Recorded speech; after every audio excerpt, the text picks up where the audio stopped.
Hello, everyone. To start off this week's set of videos, we're going to be talking about one of my absolute favorite topics, which is emotional experience. Now, in some ways, this is a topic that probably needs very little introduction. On some level, we all know what emotions are.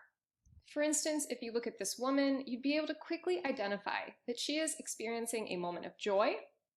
You can probably quickly remember times when you yourself were feeling a similar emotion.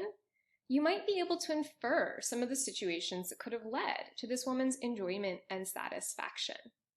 So, do we all intuitively have a really strong sense of what characterizes an emotion? Well, yes.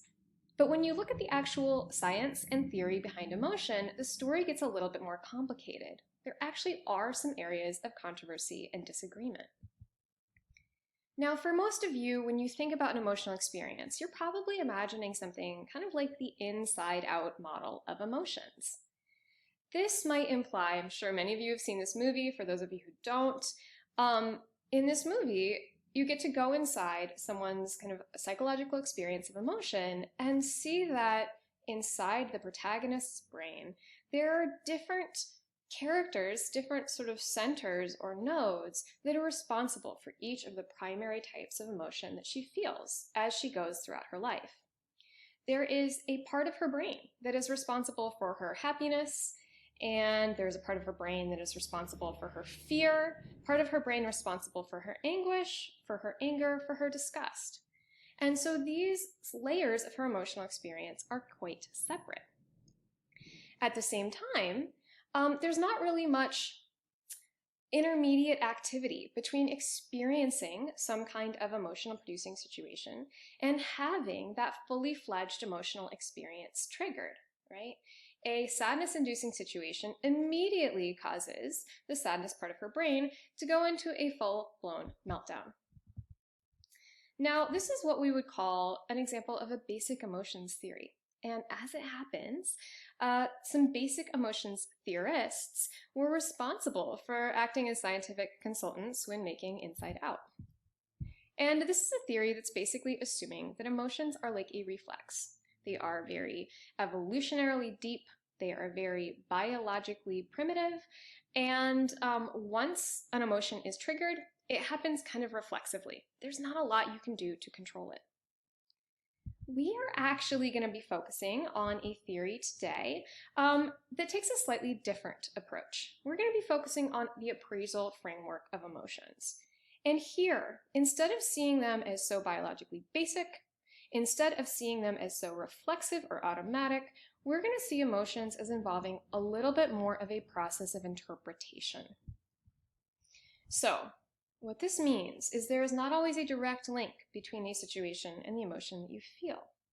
There is at least one step in between, and that is you're making sense of the situation and how it affects you. Psychologists call this an appraisal. So let's say you're in a situation that would cause most of us to feel fear. You're hanging out at your house, and outside the picture window or through the glass door, you see a shadowy figure. Maybe it looks like an adult male, maybe it looks like someone with a mask on. This is terrifying, right? This is so scary. But it's not necessarily scary because, you just see that visual image and that visual image irreducibly links to the emotional experience. It's scary because your brain is interpreting what that means for you. You're thinking, you're quickly subconsciously processing, this is the kind of situation that could lead to damage, harm. Uh-oh, my life's in danger. And that interpretation, the uh-oh, this could really be damaging to me, this is surprising, this is unexpected, this could be damaging to me, that's what leads to the feeling of terror. And what's really interesting about this, why we would even bring up this point in this lecture, is because that little interpretive step opens up a lot of room for individual differences in emotional experience. This is kind of like that social cognitive perspective. There is dynamic interpretation happening, and that can be different based on your past life experiences, based on your personality, based on your culture. So when we talk about appraisals, there's a couple of different layers that tend to be really important. The main appraisal, the very first thing that happens, is figuring out whether the situation is good for you or bad for you. This is kind of like the broad pleasure versus pain, pleasure versus displeasure spectrum that you might feel in an emotion. So when emotions feel like they could be beneficial, or sorry, when situations feel like they could be beneficial, you're likely to feel some kind of pleasure. If a situation feels like it's mostly harmful or could involve loss, that's probably going to trigger a negative feeling emotion. But we all know that even within the world of positive emotions or negative emotions, there's different flavors, right? Sadness is different than anger, which is different than fear. And these distinctions are reliant on what we call secondary appraisals. So things like who's to blame. You could experience a major loss, right? Let's say something that really feels like it's not good for you. You get a terrible grade on an exam. There could be some situations where you pretty much feel like you only have yourself to blame. And in that case, you might feel guilt or sadness or disappointment. But there could be situations where you feel like someone else is to blame. Maybe you couldn't study for your OChem exam because your roommate was blasting death metal music until 3 in the morning. And in that case, you'd likely feel anger and frustration. Emotions also depend on the degree of certainty we feel about situations. Do I totally have this figured out? Do I know exactly how things are going to proceed from here? Or is there still a degree of uncertainty? So let's talk about a positive situation. You could either know for sure that you have won an award at a science fair, in which case you'd probably feel joy, happiness, pride. Or you could think there's a good chance you'll win that award, but you might not be certain, in which case you might feel anticipation or hopefulness. And finally, your degree of sensation that you have control. And your negative emotions are likely to be even more negative, to the extent that you feel like there's really nothing you can do in this situation. Not only were you not responsible, but from this point forward, there's nothing you can do to control things. Your emotions are likely to be more energized and kind of positive and healthy if you feel like you have some degree of control in a situation. And we can see these different ingredients blending together in different combinations, kind of like a recipe, to produce different typical emotions. Again, a positive goal-congruent situation where there's not anybody in particular to blame, but it's actually about a situation, and where you're not completely certain of the outcome, this would lead to hope. If there's a situation that seems mostly bad for you, but again, there's no one to blame, and it's really set in stone, it's very certain, this is going to lead to sorrow, grief, or despair. So let's test your intuitions for a quick second. If there is a situation that seems goal incongruent, so it's not good for you, you feel like you are to blame for this state of affairs, and you feel like you could have controlled what happened, how would you be most likely to feel? So once you have that guess in your head, we would, as emotion theorists, probably predict that you could feel regret, maybe guilt, maybe shame, maybe some self-directed anger. So you should have self-directed negative emotions. Now, what about a case where there's an emotion that is goal congruent? You again feel like you're the one to blame, and you feel like you had control over how things, or you're the one who's responsible, and you feel like you were controlling how things unfolded. What should you feel? And emotion theorists would probably predict, I think my head is blocking this text right now, but you would feel confident or prideful, right?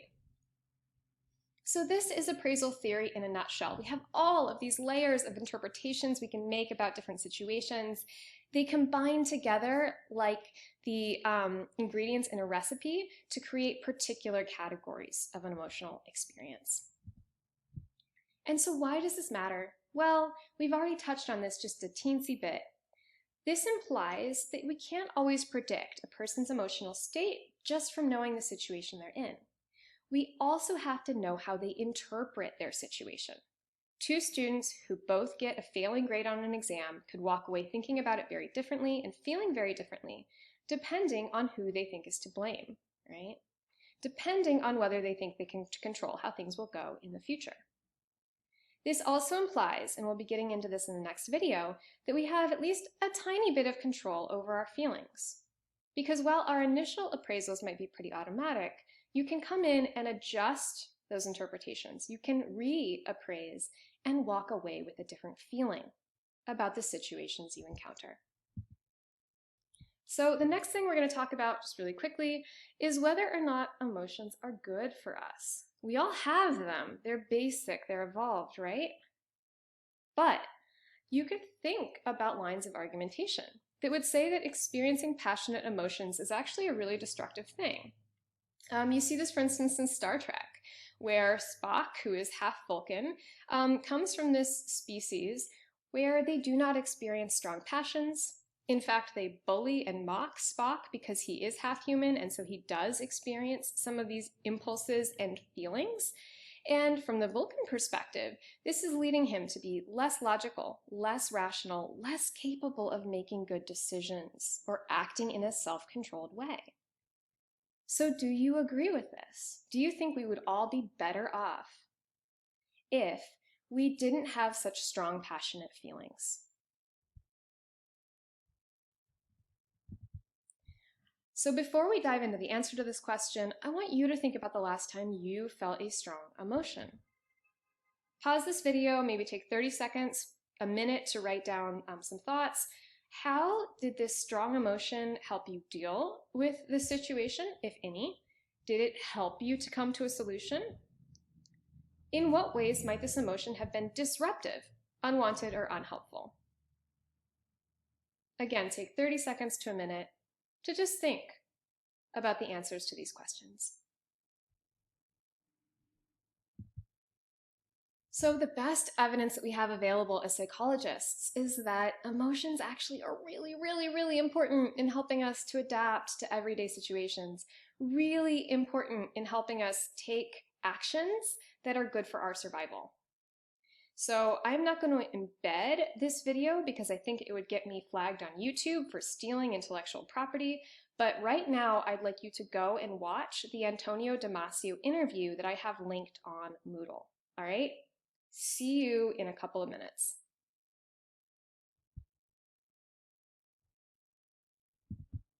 So now that you're back from that Antonio Damasio video, seriously watch it, it's really good. If you haven't yet, go back and do it. Just to recap what Antonio Damasio was talking about. He is a neuroscientist and a doctor, and he has worked with patients who have different kinds of brain damage.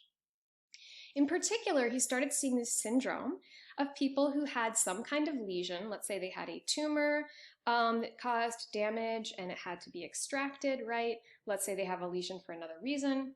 Damage to the regions of the brain that help us connect our basic emotional reactions, our basic emotional triggers to decision making.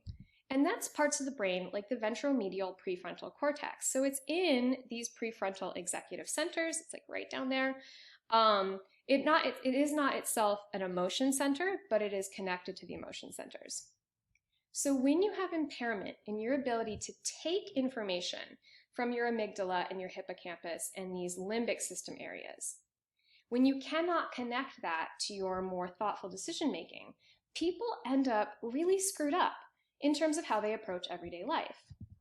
And in particular, what Damasio is talking about is patients who, after they had that damage, they kind of became zombies a little bit.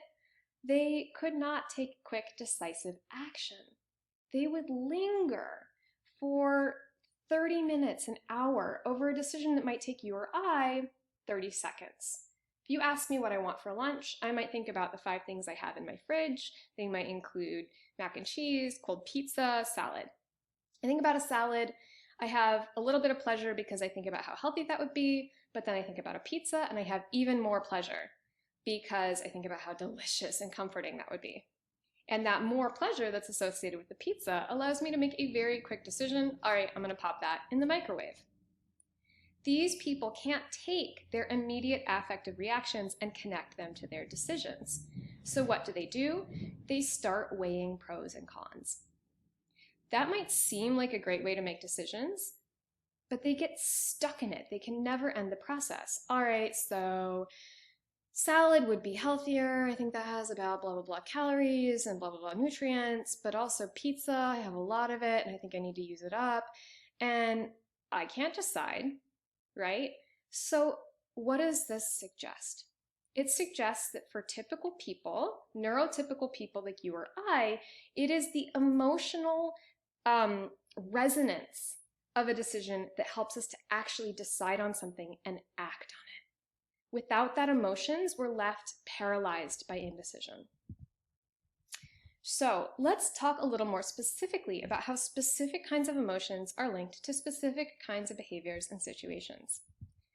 And I'm going to take a specific case study. We're going to use this to explore how each basic category of emotion may be adaptive for certain sorts of situations.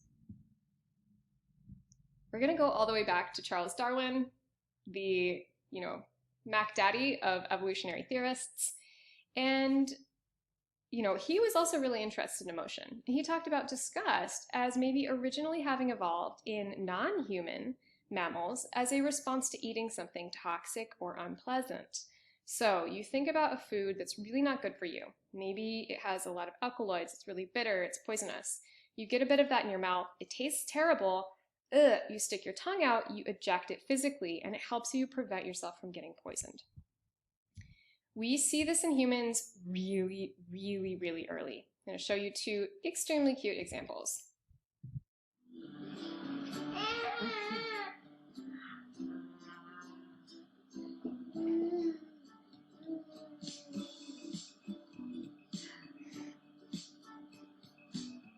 Oh, I guess you don't like it.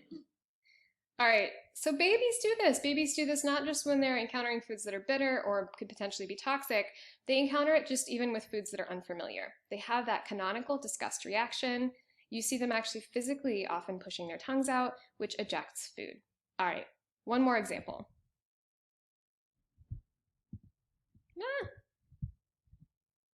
Okay, baby, we're gonna try avocados.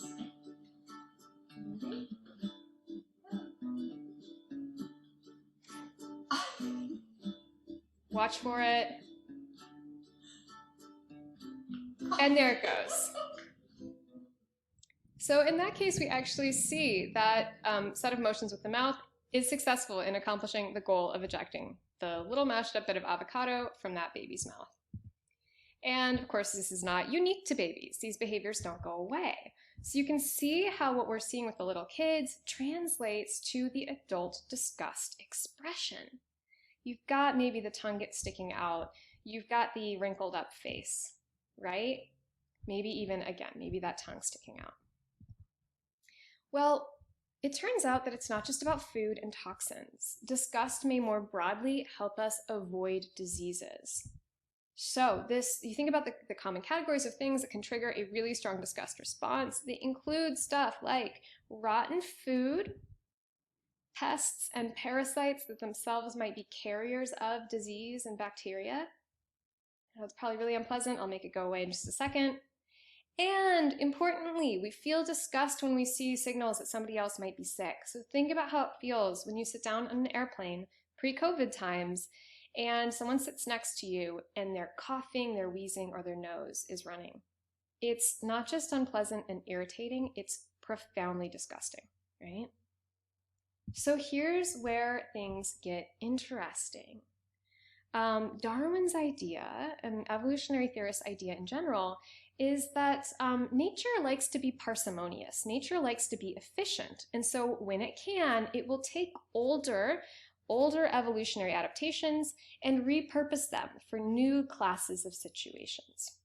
So as we move from earlier primates and we get into being Homo sapiens sapiens, and we start to have more and more complex social structures, more and more complex, like let's say moral structures or cultural structures. That feeling of disgust that was originally oriented toward biological stimuli may have gotten refocused to also help us avoid social contamination. So think about it. The same disgust you feel when somebody who might be sick sits next to you is kind of linked to the sorts of feelings you have when you think about somebody who has engaged in really unethical or disapproved of behavior. People who we think of as morally sick. So you probably, at least, this face probably rings at least a little bit of a bell. This is Jeffrey Epstein. So the disgraced financier who has been accused of molesting dozens, if not hundreds, of young women on his private islands and private mansions. So the exact kind of behavior that our society thinks of as incredibly morally depraved. If you really have to think about Jeffrey Epstein, you probably start to feel a queasy feeling in your stomach. This also has gotten extended to people who we think of as not necessarily morally low, but potentially socially low. So this is a photo of people who are members of the Dalit caste, the Dalit ethnic group in India. And this is the lowest caste in the Indian caste system. You may have heard of these people referred to as untouchables. And they have a status that is linked to historically having been involved in what are considered unclean occupations. Again, linking the biological with the social. These are people who might have cleaned latrines, might have cleaned waste, might have cleaned the streets. So if they're thought of as untouchable originally, because they might be associated with biological contamination, nowadays, even members of this ethnic group, this caste, who are absolutely not involved in those occupations, are thought of as people you want to maintain distance from if you are from a higher caste. So it's really unpleasant to think about. It's this incredible injustice and this incredible form of oppression that lingers to the present day, but that feeling of disgust being repurposed to reinforce social distance, right? And here's the last thing I'll leave you with. We've got some really interesting evidence that our degree of sensitivity in terms of biological disgust about the sorts of things that could be physically unclean, predicts our degree of social disgust. So I'm going to ask you to pause this video, and I want you to actually rate on a 1 to 7 scale how much disgust you feel in thinking about each of these situations. So pause it, go through these 6 questions, give each one a 1 to 7 response. 1 would be, completely disagree, and 7 would be strongly agree.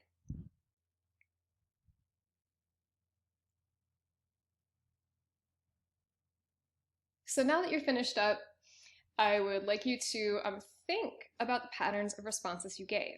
Did you mostly give numbers towards the pretty high end of the scale, a lot of 6s and 7s? Did you mostly give responses towards the bottom of the scale, 1s, 2s, and 3s? Obviously, with the exception of this number 4, which you'd want to flip that, right? Would it not upset you to think about the situation?